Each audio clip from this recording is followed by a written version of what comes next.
big Q&A video for my BBL series.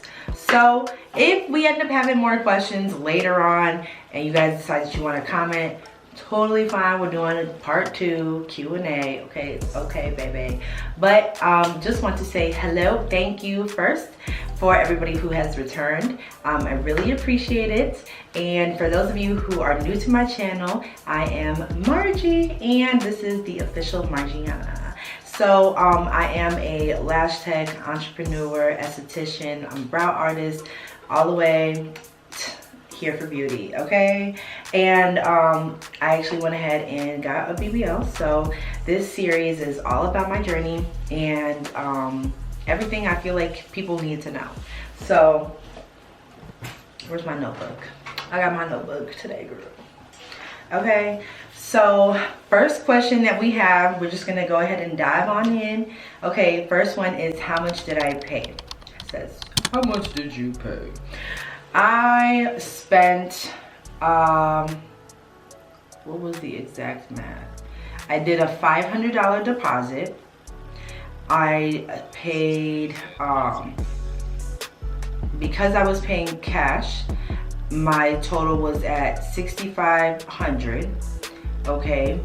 And that was with a $500 discount. Otherwise, it would have been $7,000. The BBL pillow, the foams, and the board, that was also included.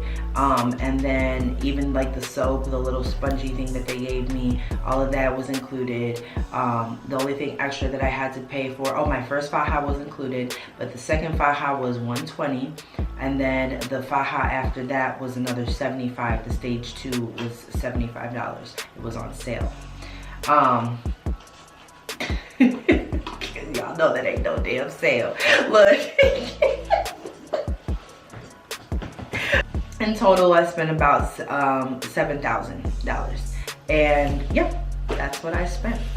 How much did I budget though? Yeah, that's different, okay? Because you gotta know, like I told you way before, if this is your first time watching this video, I'm just gonna go ahead and repeat what I said in the other ones.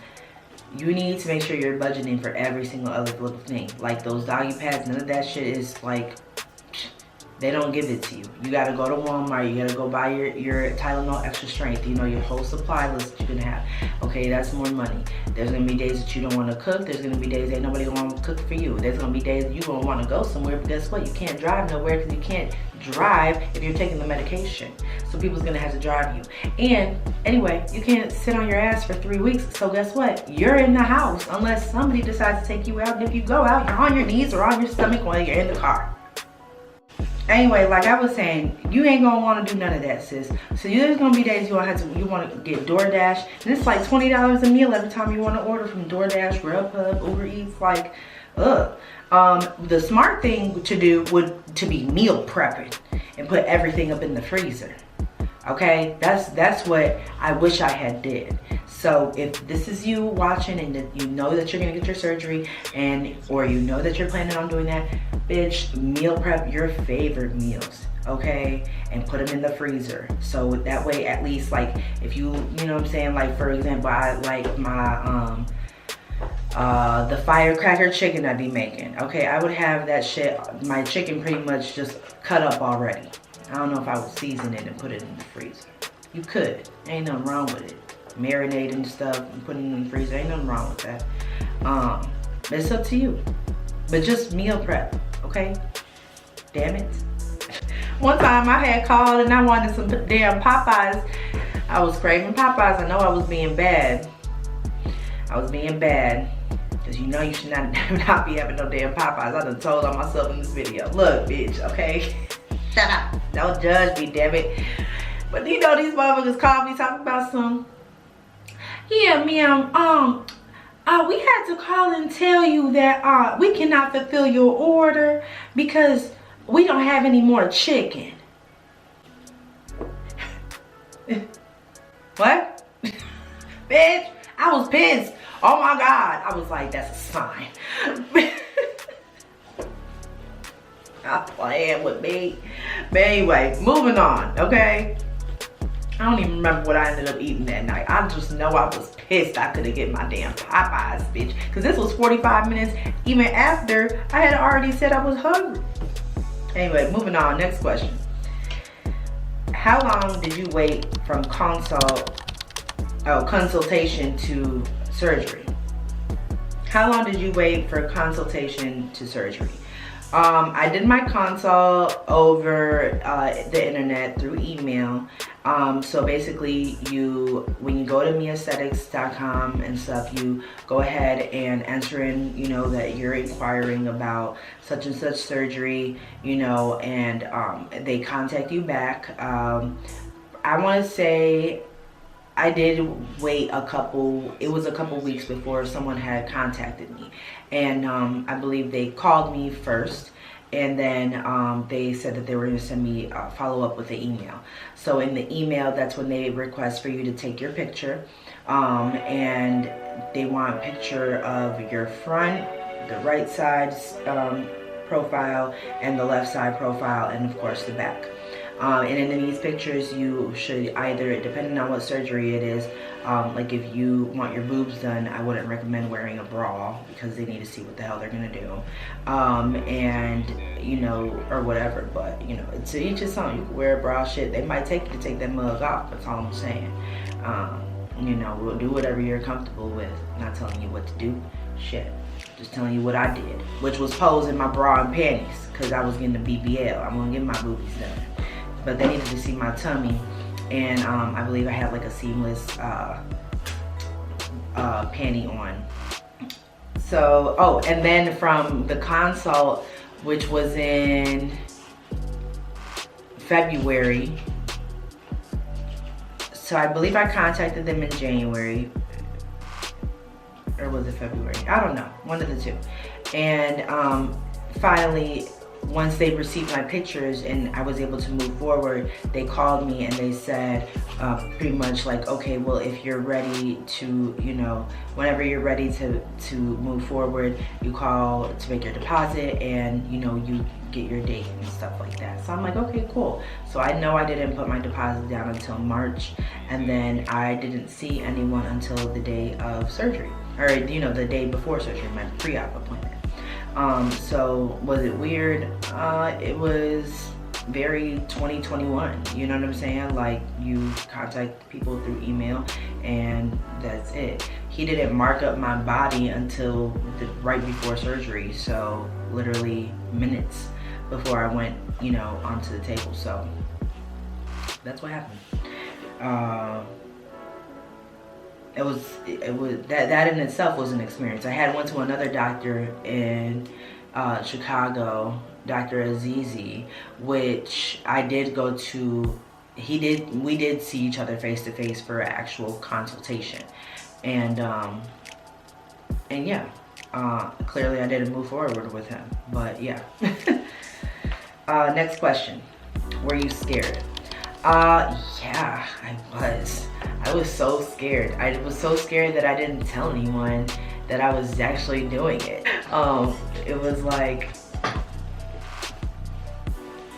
I don't know, I just was scared, bro. Like, you know, my dad has been in surgeries all the time, so I was like, oh, it can't be that bad. But then I'm like, his health was not perfect. So, you know, like, I'm like, oh no, like, this is scary, because like, then again, I'm choosing to go get a surgery done. It's not like the doctor's like, you need to have this surgery. Like, nah, you know what I'm saying? It's something that I want to do, is my choice. And so, yeah, I was scared up until that very moment.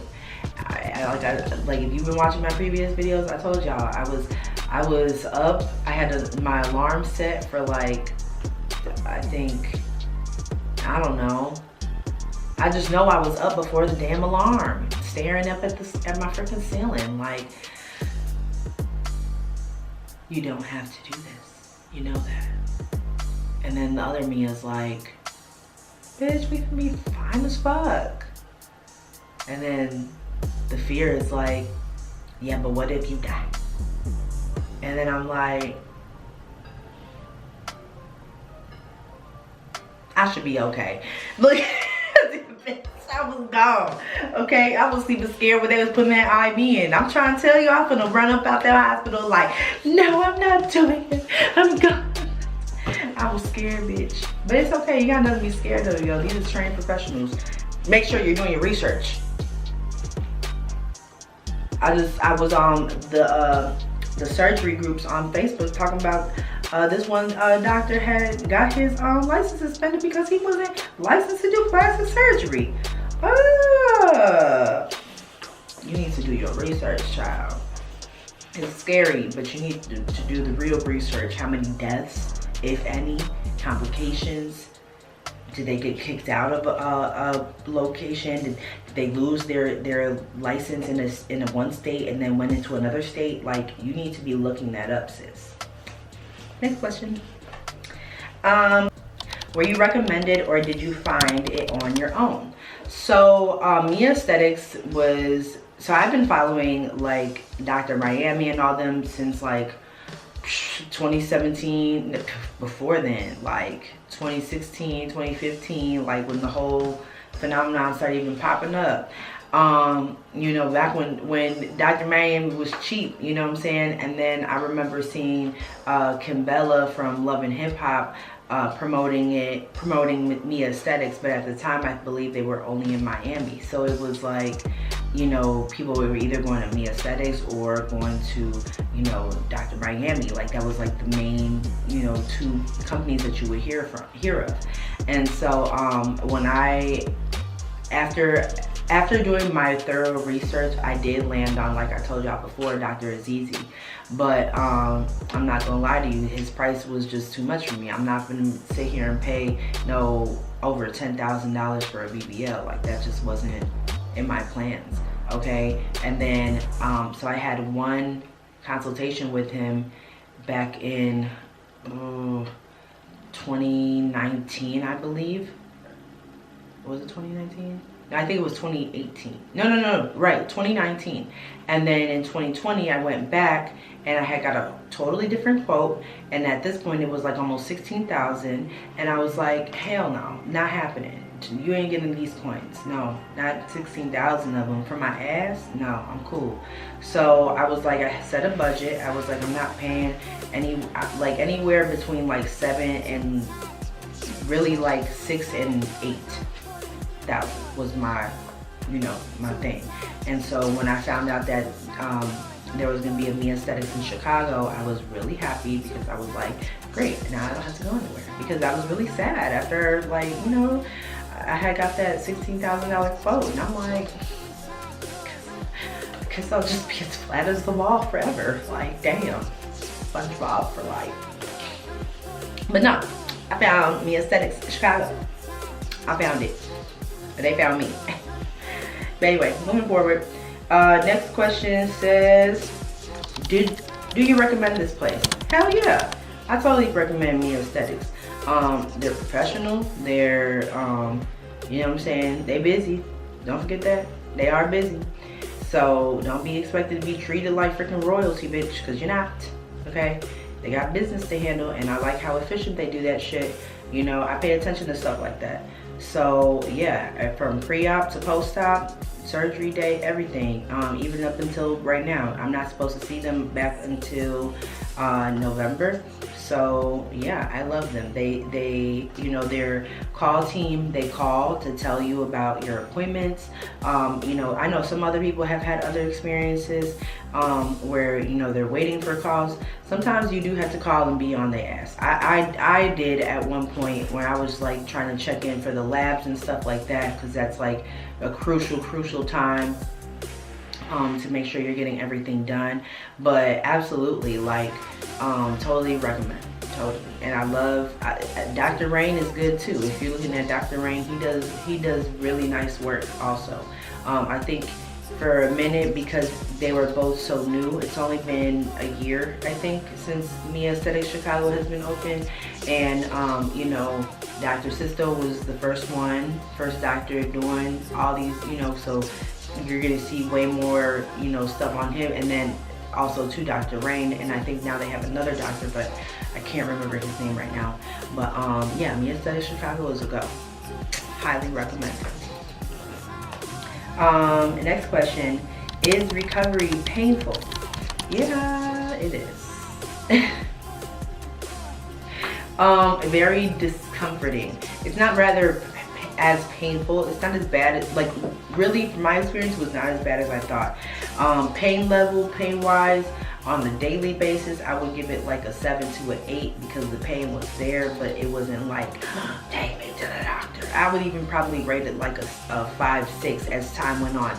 Every day I was feeling way better, like feeling lighter, feeling more active, my spirits, everything was just getting better and better by the day. Literally, this is something that you need to take day to day.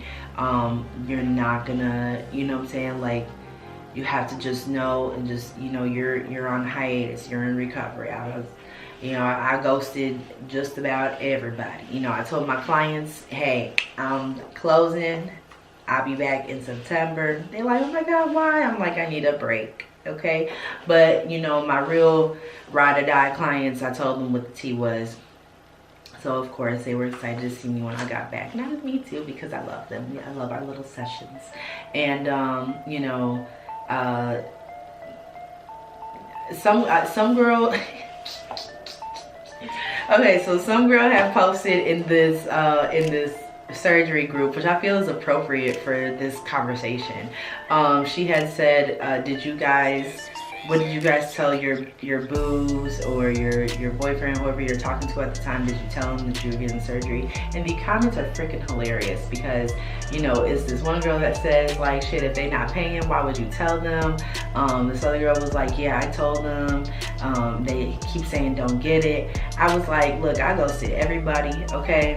I am single, but you know, I ghosted motherfuckers, okay? God damn it, shit. Ain't nobody was gonna know. You wasn't gonna know. Nobody knew until I let them know. You know what I'm saying? Be private, sis. This ain't nobody's business. Hell. Moving forward, next question. Did you have drains after? I did not have drains. This was a skinny BBL, which traditionally, if you're, I want to say under, like, it's got to be like under 170, 175. If you're under that weight, you are not going to get drains. That drains is for my BBWs, and they have to wear the drains. I have no knowledge of how the drains go, anything. I cannot tell you about the drains. I did not have them. I was just draining from my incisions. I had a couple, I put pads on my incisions, you know, for when they were bleeding, but essentially they weren't even really bleeding like that, not until I was really getting my my drainage massages. So my experience with drains, I did not have one. Next question. Did you have family support? Absolutely. I had my whole family up in there with me. Like, literally the only people that knew about my surgery was my immediate family and my loyal clients, which I love those people to death. I didn't even tell some of my friends. I didn't tell them. I didn't feel like it was a need to tell anybody. It's my business. So like I said before, but yeah, my family, I had full support. My mama, whether they wanted to do it or not, you know, like, I know they love me, and I think that's where the support came from. My mom was there helping, cooking, bathing me. The first 2-3 days I did have my mom and my sister wash me up, my back, because it was like, you can move of course and stuff like that, but like, my mom and my sister were very gentle with me, you know, cleaning me off, my back, especially my butt, you know, not my butt, but the cheeks, you know what I'm saying, like, just helping me in the shower. Of course I took care of, you know, my front areas and stuff like that, but yeah, full support. So for my viewers out here in the town, it's by Lane Tech High School. Y'all know where Lane Tech is, okay? If you don't know, Google it. It's literally right there by that the Bradley. It's at the Bradley Center. So Google the Bradley Center, and you'll see it's right in that area. You know where that Wendy's is. Wendy's. It's a Wendy's right there, and it's a Popeyes across the street. You know, I know where Popeyes is, girl. What is that? Addison and Western. It's right there in that area. It's not downtown Chicago, none of that. It's north side, okay? So, by Cubby's. Addison and Clark. If you know where Wrigley Stadium is, you're gonna go west on Addison, okay? All the way till you get up to, you know, where you gonna... I told you, girl, about a motherfucking Wendy's and Popeyes, bitch, okay? How did you sleep? Like a baby. I wish. You kidding? Bitch, I was laying on my stomach for 6 motherfucking weeks, basically. 6 whole ass weeks I was sleeping on my damn stomach. Couldn't sleep on my side because I didn't want to smash the hips that they gave me. Okay? Didn't want to sleep on my back because I didn't want to smash the booty that they gave me. I was just paranoid, okay? It was partially that. I probably could have slept on my back if I had all the right pillows and stuff, but I really was just like, I'm not about to buy no $40, $50, $70 pillows that I really don't need like that, and I'm gonna use for just a short amount of time. But if that's you and that's what you want to do, go ahead, okay? It's up to you, but I slept on my stomach, and it was the neck for me, girl. It's like you want to lay like this, then you get tired, you want to lay like that, you know. I'm sitting there binging on Snowfall till I fall asleep, so I'm like this. It was horrible. That shit was horrible. I couldn't wait for that to be over. I'm not gonna lie to you. But yeah, I slept on my stomach. Now I sleep on my back. I sleep on my side, and I am 2 months out. Like, I don't know how many weeks was this, 10, 11 weeks post-op. So yeah, that for sure, for sure. And I still sleep with my, I have my boppy. I be sleeping with the boppy. I don't even use the BBL pillow at all anymore. I only use that for, like, I want to say between weeks 3 and 6. So I can drive, because I didn't want to put any pressure on my butt, which we'll go into a video of that too. Make sure you're subscribed. All right, next question. The day you went home, what was the hardest part? The day I went home, what was the hardest part? Walking was easy. It was the getting up and laying down for me. Honestly, God, I will sit here and talk your ears off about that shit. That was the hardest shit ever. The strength in my arms. Look at my arms. Bitch, what strength? There is none in here. I mean, there is some, don't get me wrong, you know what I'm saying? But like, bitch, I don't have no guns. You know, like, I don't do push-ups every day, you know, at all. I don't work out. I mean, we'll hit them with a couple squats and some ab workouts, you know what I'm saying? Especially now, because I want to keep my results. But, you know, like, why didn't you go to the gym before? Mind your goddamn business, okay? You want this video to judge? You can see your way out. The what? Because I don't tolerate that. Bitch, I don't work out. Mom won't start. No, act like you're not guilty, bitch. Okay? Stop playing with me. Anyway, that was the hardest part, getting up and laying back down, because it was like you had to go slow, you know? And that's like a slow push-up. Like, that's, you know, that's not cool. Was it hard to shower? That's the next question. Was it hard to shower? First couple days, yes, it was hard to shower. That's why I needed help, especially because I was scared as hell to, I had watched this one girl's video, and she said that she had slipped out the shower. She had got out the shower, slipped, and broke her ankle. Bitch, I ain't got no time. My other homegirl had broke her ankle after her 6 weeks, and then had to sit down for another 6 weeks. Like, no, I was so paranoid, you know? So shit, yeah, I had to have help. The fuck? Be slipping up out the goddamn shower. Plus, you can't take no real hot shower because you might pass out for real. So you gotta be careful. Taking showers twice a day, once in the morning after I took the shit, okay? Because you're wearing your faja, your undergarment, I know you're not, you know what I'm saying? That's gross. So just, if you gotta do number 2, make sure you get up in the shower right after. You ain't doing nothing but recovering, ho, so you ain't got nothing but time, all right? And you ain't rushing to get nowhere. And if you are, you need to make the time, okay? Now, then showering at night, especially after my massages, that was, that felt good, the fuck? But I couldn't take no hot shower though. But yeah.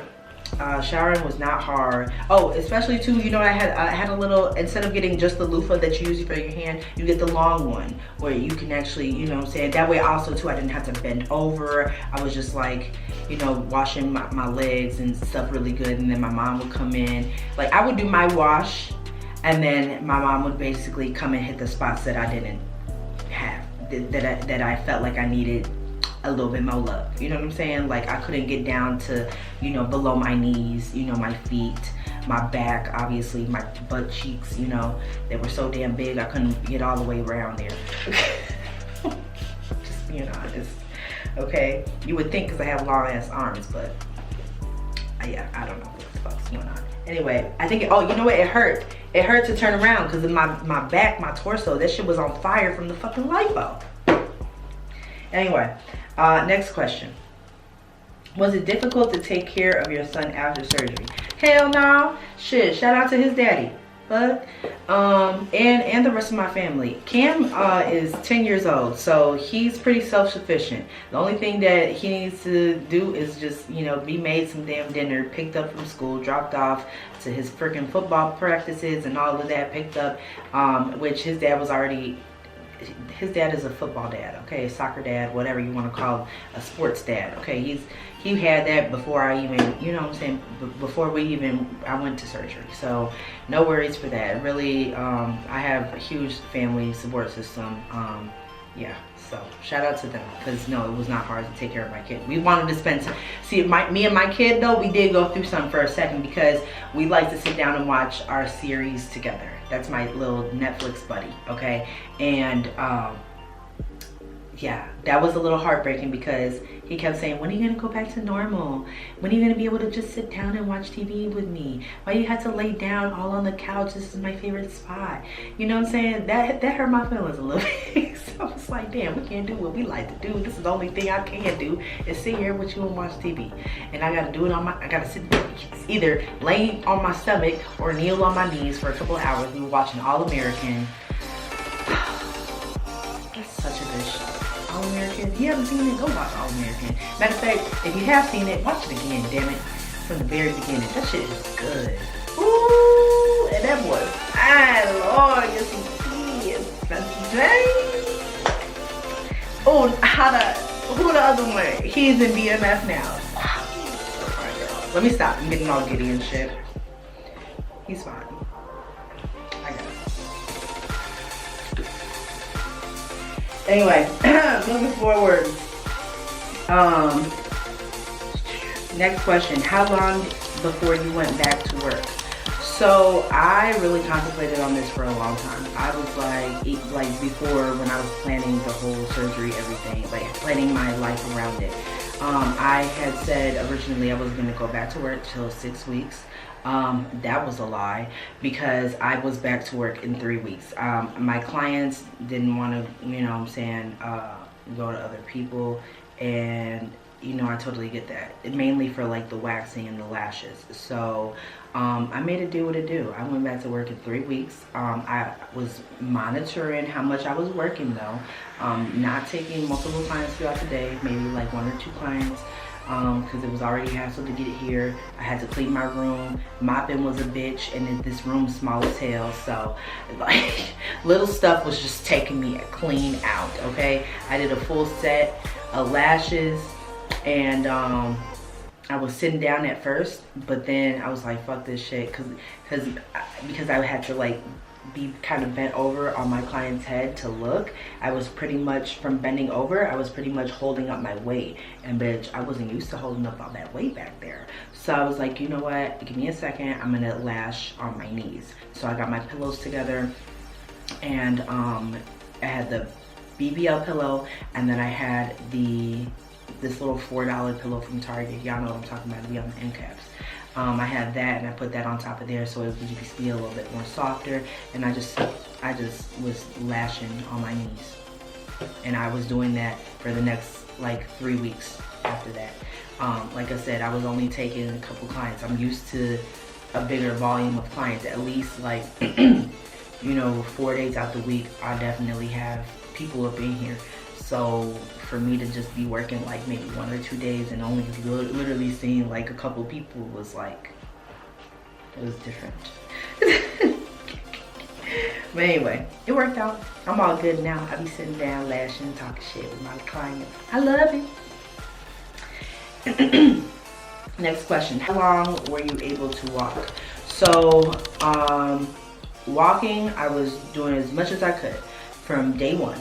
And then I started, you know, once I started getting bored with just walking back and forth in the house, then I was like, okay, let's go outside. And so I would go out to the yard, and I would just kind of pace back and forth there. And I was like, okay, I'm feeling a little froggy, bitch. I'm going to go ahead and leap. Started walking around the whole complex. Now I'm like, all right, let's test the gangster. We walked, you know, from one stop sign to the next. Okay, next thing you know, we walking around a couple blocks. I was literally taking it so slow day to day. Like, I was not like, okay, we going in cold turkey, you know what I'm saying? Walking day to day. You don't know how much you could take. You gotta literally do it day to day. Last question I have here. Ask me, did I shit? So I'm just going to go ahead and tell y'all that I didn't do that until the next day. And it was, I did take a stool softener. Because I think this is important, because a lot of people were scared. Because let me tell you, when I was researching for the videos about it, I didn't find nobody talking about it. It was a couple people, but they didn't really tell me the real tea. You know what I'm saying? Girl, I had my mama up in there, and I'm like, where you going? Like, you ain't gonna hold me? She's like, I'm not. I have to sit here and hold you while you take a shit. So she got me, she brought my walker, and so every time I needed to use the bathroom, number 2, I would be holding on to my goddamn walker, and that helped tremendously. So if you know somebody who has one, get it, okay, borrow it. If you want to buy one, be my guest. I'm not the one spending it, you are. But that walker helped me a whole lot. When I was walking outside, I didn't use the walker, but when I needed to use the bathroom, when I needed something to hold me up, hell yeah. And it was not hard to do it. I think most is the fear up here in your head. So yeah, we're gonna end the video on that note. You pee a lot. Okay, you pee a lot. I did feel nauseous. There was times where I did throw up in my mouth a little bit. One time where I felt like I was gonna throw up for real, and I was just really dizzy and nauseous. That was just the case. But yeah, all that nasty shit, you need to be asking. Your incisions, you want to keep them clean. You don't want to get them infected. You should be using the HIPAA cleanse up until you run out for washing your body, and from then on you want to use like antibacterial. So I was just using the Dial antibacterial soap because it's #1 in America. And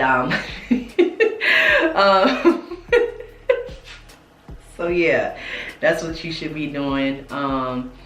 Like I told y'all before, the arnica gel is amazing, but, or did I tell y'all this? I don't even know if I did. You know, after you get out the shower and everything, you don't want to put any lotions on. You can't put no lotions on and stuff like that. Oils, nothing like that. Your skin has to be dry, especially while your incisions are healing. So the only thing that you should be putting on your incisions is that soap and water. That should be antibacterial or that HIPAA cleanse.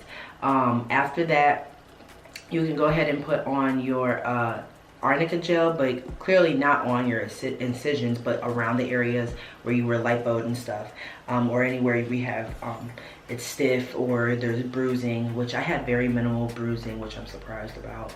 But yeah, that's what I would say. Oh, let that arnica gel dry a little bit before you put on your shirt. Otherwise, the shirt just gonna absorb all the arnica gel. It's not gonna get into your skin. Be smart. I can't tell you nothing about financing this because I paid cash. So, this is not the video for you if you are looking to be answered about financial shit. I just paid cash. okay? But yeah, any other questions, feel free. We'll go ahead and do a part 2 if it's necessary. Drop those comments, drop those little glitter emojis, and I will see y'all in the next video in that try-on haul. Hey! Bye, guys.